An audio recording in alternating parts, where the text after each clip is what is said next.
നമസ്കാരം.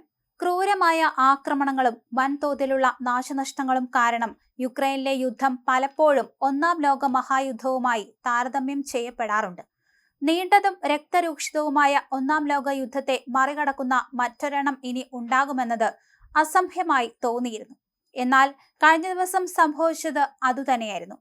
1569 ദിവസങ്ങൾ പിന്നിട്ടതോടെ യുക്രൈൻ യുദ്ധത്തിന്റെ ദൈർഘ്യം ഇപ്പോൾ ഒന്നാം ലോക മഹായുദ്ധത്തെ മറികടന്നു.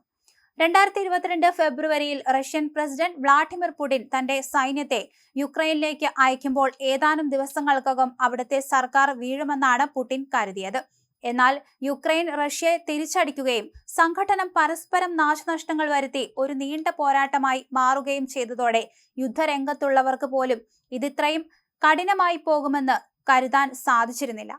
എന്തായാലും യുക്രൈൻ തലസ്ഥാനമായ കീവിന് നേർക്ക് റഷ്യ നടത്തിയ മിസൈൽ ഡ്രോൺ ആക്രമണങ്ങളിൽ യുനെസ്കോയുടെ ലോക പൈതൃക പട്ടികയിലുള്ള ചരിത്ര പ്രസിദ്ധമായ കീവ് പെച്ചർസ്ക് ലാവ്ര ആശ്രമ സമുച്ചയത്തിന് തീപിടിച്ചിട്ടുണ്ട്. ഇന്ന് രാവിലെ ഉണ്ടായ വൻ വ്യോമാക്രമണത്തിൽ കീവിൽ മാത്രം 4 പേർ കൊല്ലപ്പെട്ടു എന്നാണ് വിവരം. 20-ലധികം പേർക്ക് പരിക്ക് പറ്റുകയും ചെയ്തു.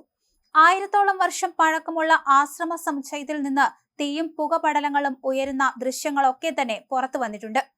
ആശ്രമത്തിലെ പ്രധാന ആരാധനാലയമായ ഡോർമിഷൻ കത്തീഡ്രലിന്റെ ഗോപുരങ്ങൾക്കും താഴികക്കുടങ്ങൾക്കും താഴെ നിന്ന് അഗ്നിശമന സേനാംഗങ്ങൾ തീ നിയന്ത്രണ വിധേയമാക്കാൻ ശ്രമം നടത്തുന്നതായി യുക്രൈൻ എമർജൻസി സർവീസ് അറിയിച്ചിരുന്നു. കത്തീഡ്രലിന്റെ മേൽക്കൂരയുടെ ഭാഗത്ത് അഗ്നി പടർന്നു. സമീപത്തെ national cultural and museum complex കെട്ടിടത്തിന്റെ ഭാഗവും അഗ്നിക്കിരയായി. തിങ്കളാഴ്ച പുലർച്ചെയാണ് ആക്രമണം നടന്നത്. 611 ദീർഘദൂര ഡ്രോണുകളും 70 മിസൈലുകളുമാണ് റഷ്യൻ സേന യുക്രൈനു നേരെ തൊടുത്തത്. ആക്രമണത്തെ തുടർന്ന് കീവിന്റെ വടക്കൻ മേഖലയിലെ 1,40,000 വീടുകളിൽ വൈദ്യുതി ബന്ധം പൂർണ്ണമായി വിച്ഛേദിക്കപ്പെട്ടിരുന്നു. വടക്കുകിഴക്കൻ നഗരമായ ഖാർക്കീവിൽ റഷ്യൻ ബോംബാക്രമണത്തിൽ 5 പേർ കൊല്ലപ്പെട്ടു. നിരവധി പേർക്ക് പരിക്ക് പറ്റുകയും ചെയ്തു എന്നാണ് പറയപ്പെടുന്നത്. പ്രതിരോധ വ്യവസായ സമുച്ചയങ്ങളെ ലക്ഷ്യമാക്കിയാണ് തങ്ങൾ ആക്രമണം നടത്തിയതെന്നാണ് റഷ്യൻ പ്രതിരോധ മന്ത്രാലയത്തിന്റെ അവകാശവാദം. എന്തായാലും അന്താരാഷ്ട്ര ഉപരോധങ്ങൾ മറികടന്ന് എണ്ണ കടത്താൻ ശ്രമിച്ച റഷ്യയുടെ നിഴൽ കപ്പൽ പടയിൽപ്പെട്ട ഒരു എണ്ണ ടാങ്കർ ബ്രിട്ടീഷ് സായുധ സേന പിടിച്ചെടുത്തു എന്ന വാർത്തയും പുറത്തു വന്നിരുന്നു.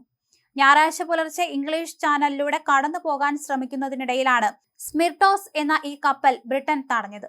ബ്രിട്ടന്റെ ചരിത്രത്തിൽ ഇത്തരമൊരു നിഴൽ കപ്പൽ നേരിട്ട് കപ്പലിൽ കയറി പിടിച്ചെടുക്കുന്ന ആദ്യത്തെ സൈനിക നീക്കമാണിത്. ബ്രിട്ടീഷ് റോയൽ മറൈൻ കമാൻഡോകളും നാഷണൽ ക്രൈം ഏജൻസിയിലെ പ്രത്യേക പരിശീലനം കിട്ടിയ ഉദ്യോഗസ്ഥരും ചേർന്നാണ് റഷ്യൻ നിഴൽ കപ്പൽ നിയന്ത്രണത്തിലാക്കിയത്. എന്തായാലും ഈ യുദ്ധം ഇപ്പോഴൊന്നും അവസാനിക്കാത്ത പോലെ തന്നെയാണ് നീണ്ടുപോകുന്നത്.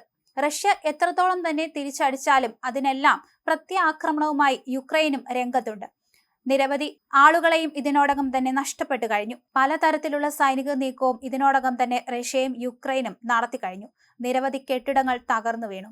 നിരവധി പേരുടെ ജീവൻ ഇതിനോടകം തന്നെ പൊലിഞ്ഞു. സൈനികരടക്കം നിരവധി പേർ ഗുരുതരാവസ്ഥയിലായ സാഹചര്യങ്ങളും ഉണ്ടായിരുന്നു.